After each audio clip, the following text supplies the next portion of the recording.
Alright, this is my 2000 Cherokee that I put an OM617 turbo diesel in from an 83 Mercedes Benz 300D.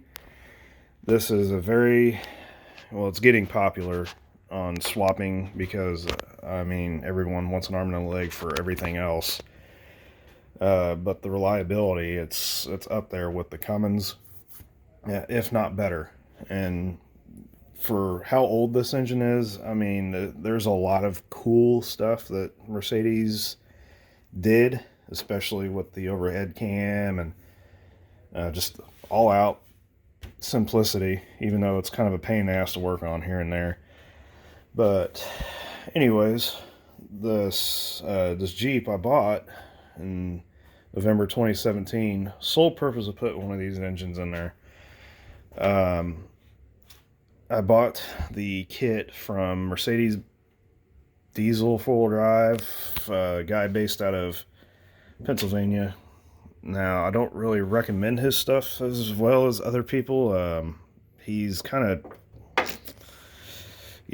I'll let the swap community explain that. But anyways, this is an AW4 automatic transmission, and it works well for what I need it to do. I'm gonna have to re-gear it eventually because it kind of likes to downshift at 70 mile an hour if you barely tap the throttle. And I've tried everything I could, but as far as it goes, it's a great transmission for what I need it to do. I just basically driving this thing on the highway, and I average in the mid 20s to upper 20s, and so that's basically all I wanted. I wanted a full drive that got good fuel mileage. So continuing on, there's the kit, or there's the adapter plate. I don't know if you can really tell, but it's okay. I've got about 900 miles on the swap now, and it does the job. And I wish I waited a little bit longer to get the Doomsday Diesel kit, because that guy knows his shit. Let's just say that he's got his shit together, and couldn't recommend him enough. But anyways, the engine mounts were from Mercedes Benz Diesel, or Mercedes Diesel 4-wheel drive, and what he uses is it's a nice kit, but that is the size of a brownie, and you can feel them vibes, even with this thing being balanced, which you're going to need to do if you want to swap these engines. These engines are externally balanced, and you can get away with some of these engines like mine. Mine was fine, but the flywheel on these are balanced to the crank, and you need to make sure that when you pull that flywheel off, that you need to put it at top dead center and mark it before you take it off, because there's no markings on these engines. And I'm lucky with mine that I didn't have to balance mine, so thank God for that. Oh, let's see, what have I not talking about? Let's see. To get the transmission to shift automatically, I used a TCI remote throttle position sensor, and it's just a kick down cable. And it's floppy, but it works. It works pretty well when it works. So tapped into the Mercedes Benz bell crank assembly. I just hooked it up to this bell crank that goes to the injection pump, and then I kind of modified this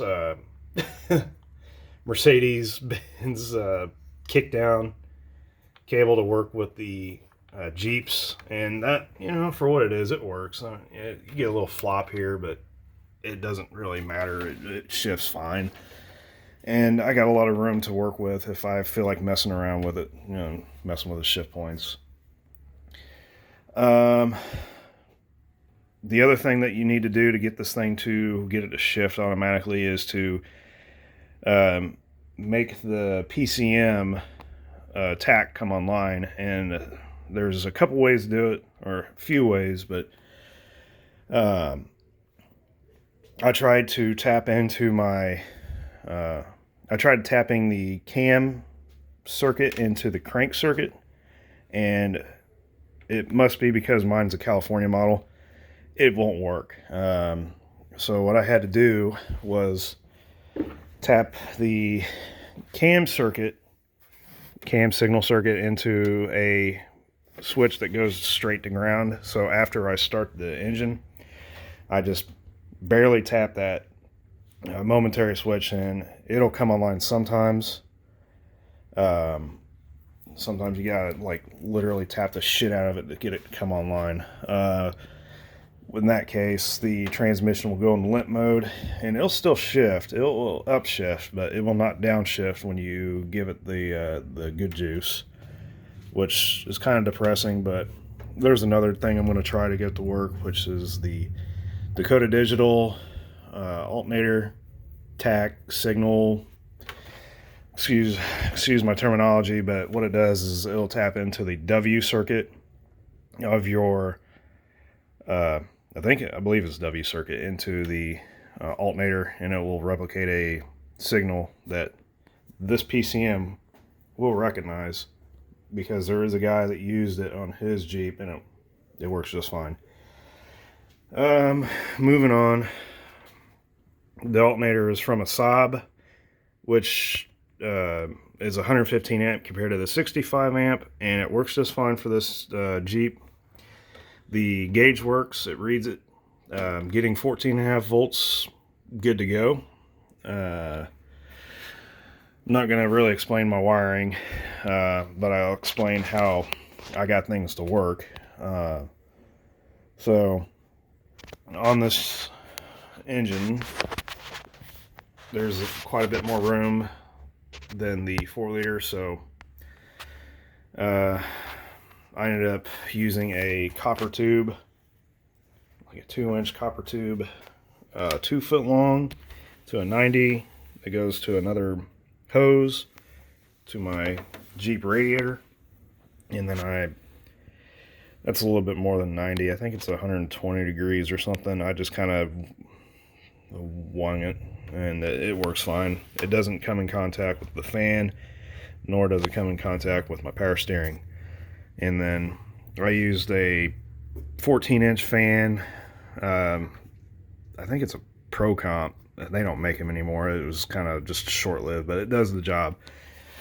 And I have it hooked up to a sensor that is from a BMW, and it turns on at like 205 and shuts off at 190. And it's an excellent range for this engine, especially with the thermostat. Never had an overheating issue, especially when it was in, the 95 degrees. So unless you're hauling shit, which I'll probably never do with this thing, it suits my needs. Let's see. Power steering's pretty simple. I just got new hoses. I got a new pressure hose, and I matched it with a JIC fitting. And this is a M16 straight fitting that I have a washer on, and no problems. It goes from a JIC to the straight fitting that it's asking that it takes. And this is the M18, which I don't understand. Why is this smaller? Why is the pressure side smaller than the return? Germans know more than me. So anyways, continuing on. This is my shut-off valve. This engine uses vacuum to shut the fuel off the injection pump, which I thought was dumb at first, and then I realized that's probably the greatest thing ever. Very simple setup. I ended up cutting this fitting off and just using a 3/8 fuel line that goes straight to my booster, and then I have a T here that goes for my shut off valve, and then for my HVAC. Super simple, super awesome. It's very simple. Blah blah blah. Anyways, 3-inch lift. I recommend a taller one than that because it's a front sump. Don't recommend using the Mercedes diesel 4-wheel drive oil pan for a Cherokee setup, because I'll show you that here in a few. You probably would definitely want to go like a 4.5 inch on this swap on the Cherokee, as well as Wrangler. This is kind of a tall engine for what it is, but it works. It works for what I need, and I'm going to add bump stops to keep it from ever coming in contact if it does. I don't ever really plan on taking this thing extreme off-roading, maybe going on trails. That's about it. If I had the money, I would definitely do it, but let's see.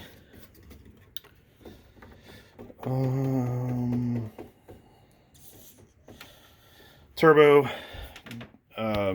For the Cherokee swaps, the K26, which is the 3K/Borg Warner, those have a wastegate that sticks out like a sore thumb, and it'll come in contact with the subframe. So if you're doing a budget build, find the Airwork or Air Research or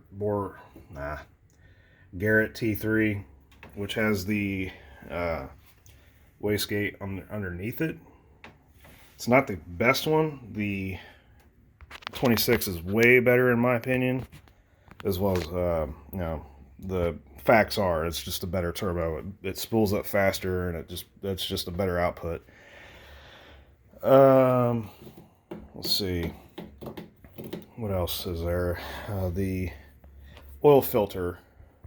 The oil filter on these things stick out like an absolute sore thumb. They're a bastard, and these applications, because it sticks up right underneath the wiring harness that goes into the firewall of the Jeep. I don't know if you can tell right there, and it comes in contact with the firewall as well. So there is a adapter plate that Doomsday Diesel makes, which is an awesome part that I recommend to anyone getting if they have issues with clearance. But there it is, right there.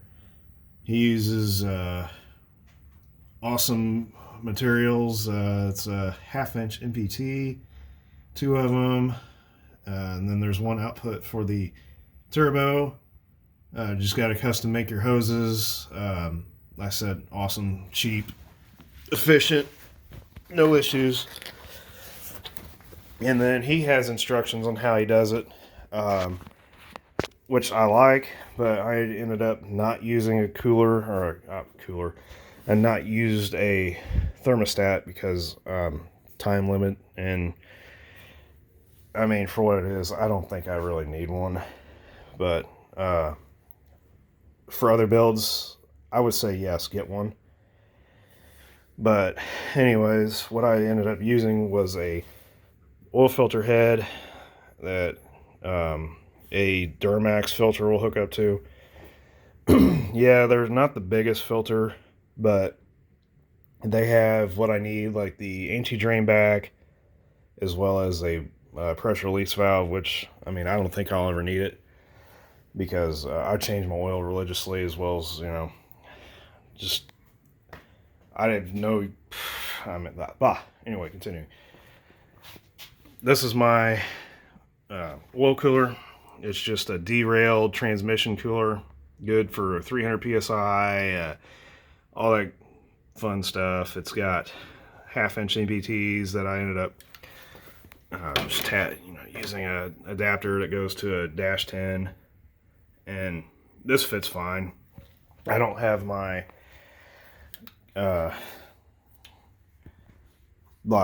I gutted my AC, so the condenser is not in there. It probably would have fit even with the condenser in there, but I mean, I'm not going to have any air conditioning hooked up into this thing anyway, so I got my glow plugs. I got all new glow plugs. I recommend, as soon as you get one of these engines, buy glow plugs. These things are, while they are awesome and they run great, they hate the cold.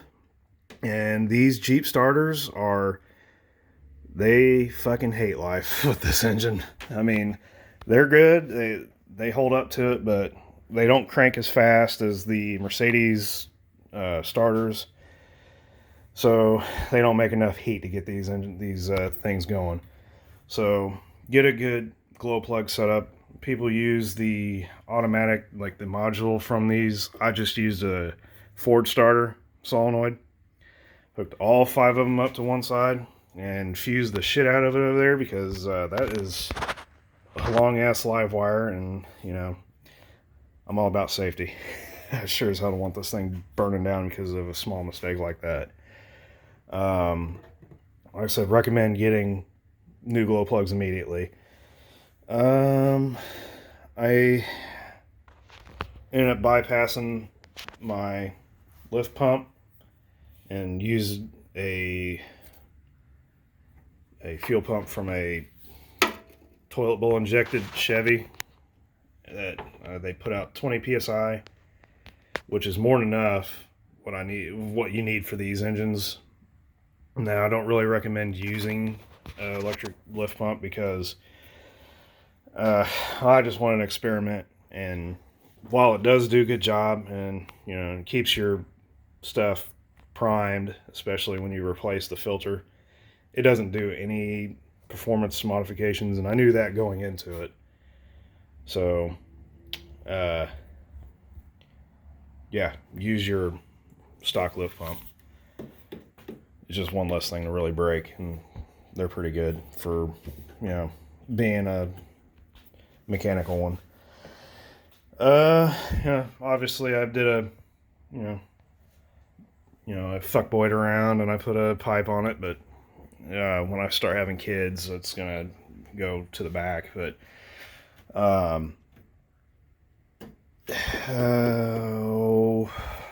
it's gonna be a mother. I know it's gonna suck trying to figure out how to do it, and there's people on the OM617 swap page that show how to do it, but I'm just, you know, simple like that, one and done for now.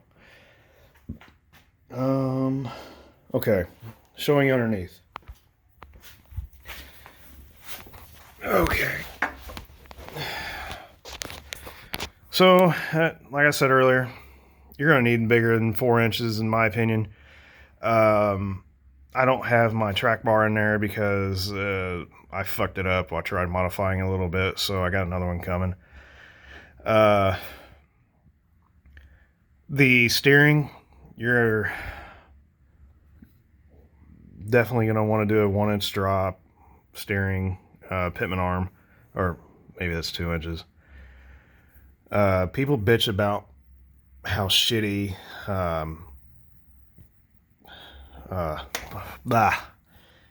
people should, I can't speak. Rough Country, they bitch about how shitty Rough Country is, but I think their products are actually pretty good if you're just like a guy that just puds around in their Jeep or whatever have you.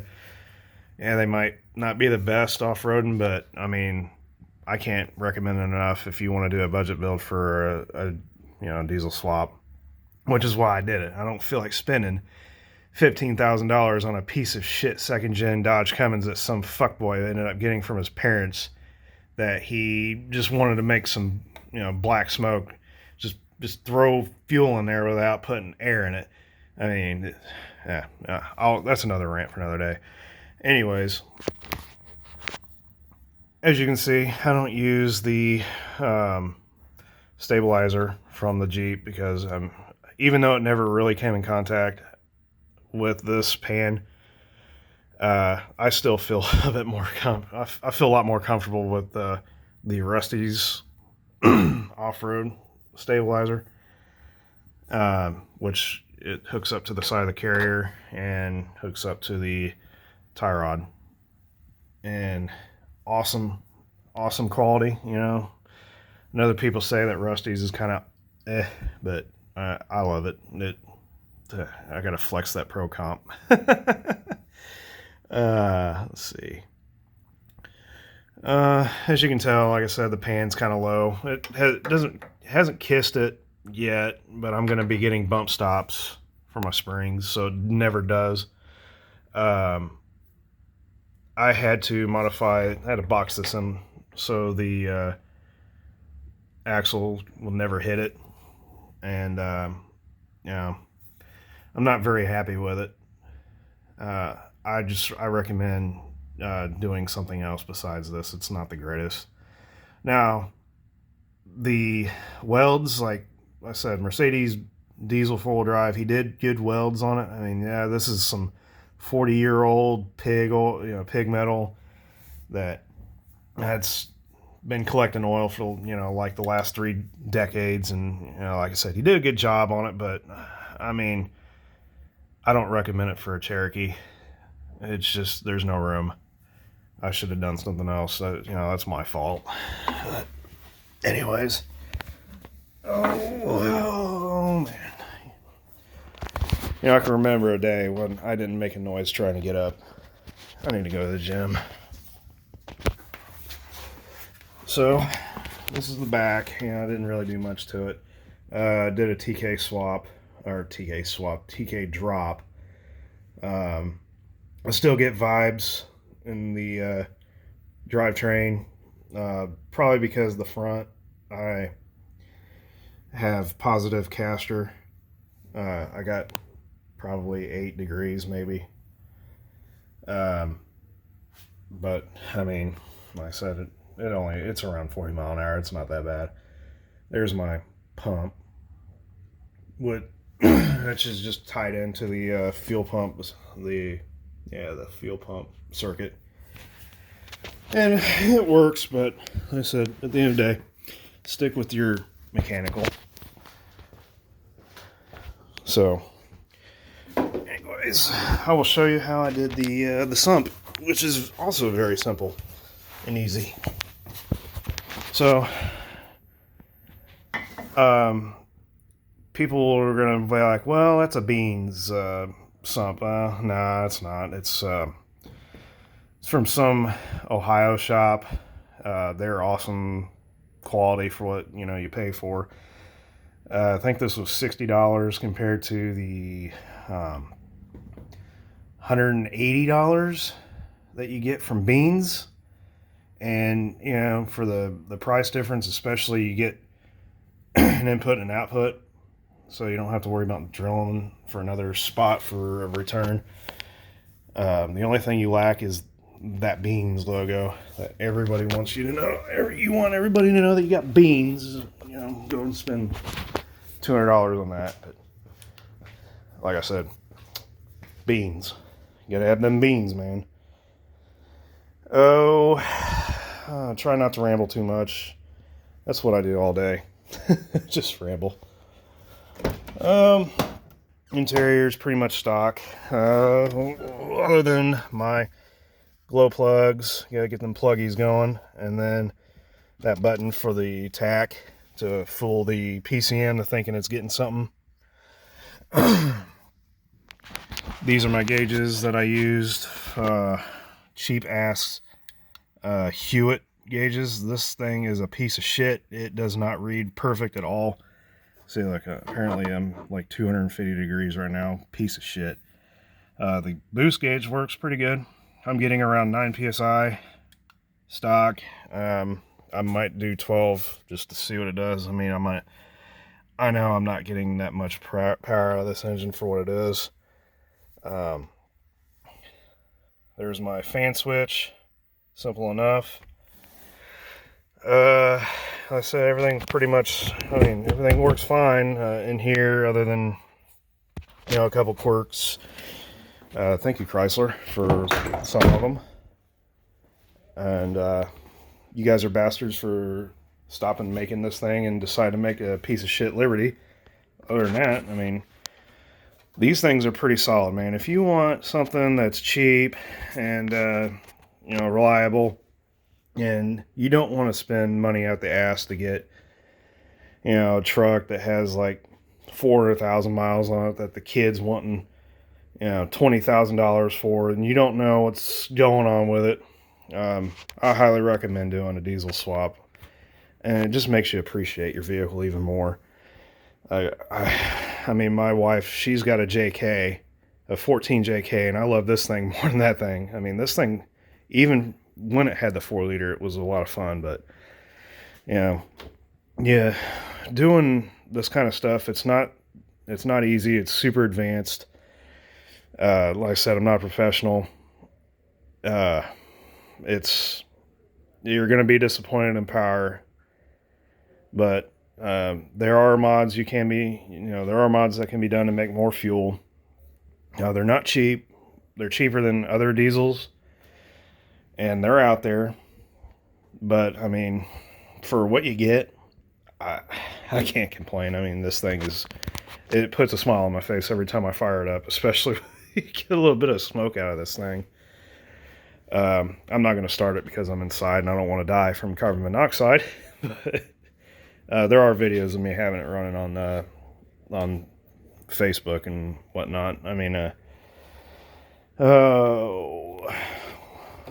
guess in closing, if you have any desire of doing this, research. I cannot stress that enough. I mean, I did not come into this with a blind eye. I wanted to do other swaps. There's people that did Kubota V2203s, which I almost bought. I almost ended up getting one of those engines, and, you know, last minute lookup. Those are great engines for what they are, but they're not meant for the road, and they're not meant for boosting because their pistons are not oil cooled, and you will break some piston rings if you boost them. Now, if you keep the EGTs down on those engines, they'll live maybe 20,000 miles. But these engines are meant for highway use, and they rev high. I think they're like 4,200 is the governor on these because their stroke is so small. But they have such high compression. So for what these engines are, man, if you want to do something with a diesel, get one of these. I mean, or an OM606. OM606s are the best engines next to this one because, I mean, you can dump way more power into those, but they're not as common, and they're not as adapted. So, like I said, if you got any questions, let me know. If there's anything else that I can do better, let me know about that too. My wife's calling me. Sorry. I wanted to do a quick video, but it ended up turning into a half hour. I just love talking about it, especially people on the street. You'll get people that are like walking by, especially at a fill-up station, putting diesel in this thing. They'll think you're stupid, and then you fire it up, and oh, okay, never mind. I've had strangers actually talk to me, and, you know, they, you know, gives them motivation to do it. Hey, so be it, man. But like I said, man, that's it. Good stuff. Take care, y'all.